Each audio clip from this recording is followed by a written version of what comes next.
Bonjour, je m'appelle Pierrick Maté et aujourd'hui on va vous parler de la tension superficielle. Bonjour, je m'appelle Hilarine Dumont et je vais également vous présenter la tension superficielle avec le carbone. Bonjour, moi c'est Maher Younes. Et moi, c'est Kinotoni.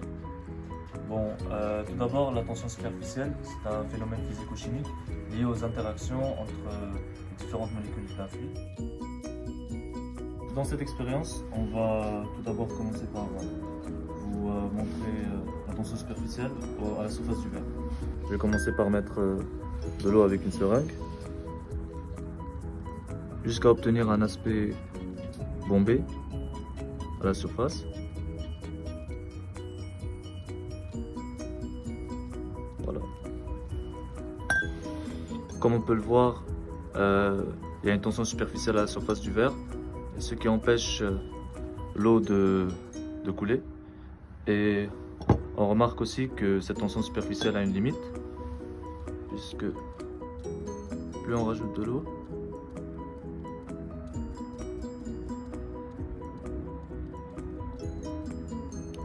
et comme on peut le voir, l'eau est en train de couler sur les bords.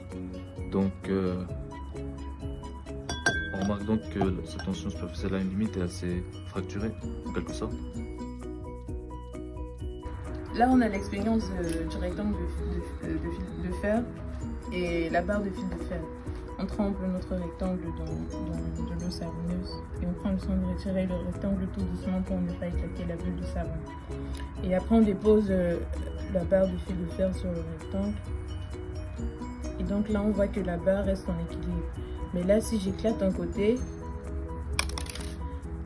la barre tombe. Ça, c'est à cause de la tension superficielle.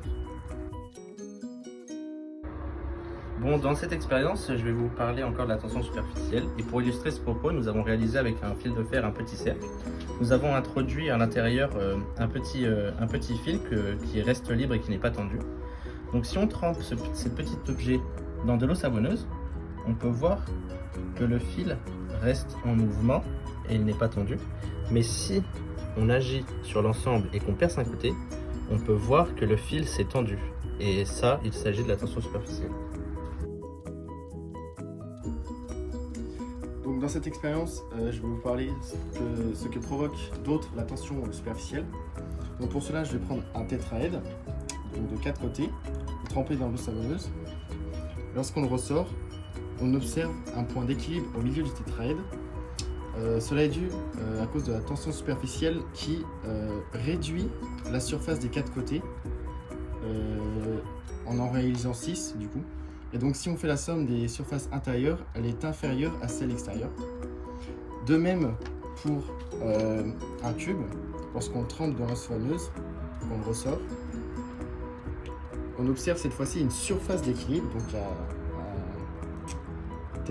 pas un tétraède mais un carré à l'intérieur, qui donc la tension superficielle à ce moment-là aussi réduit la surface du cube de chaque côté. Quand ça commence, quoi. Bah comment on fait? Là je suis en train de filmer. Ouais, tu double tapes. Non, ça c'est sur Snap ça. C'est quoi ça?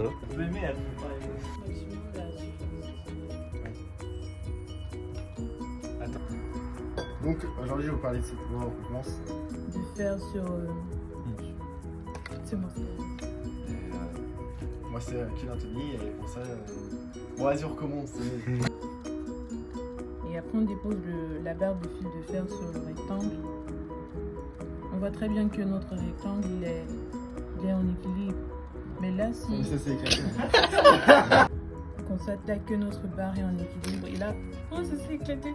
On a c'est bon.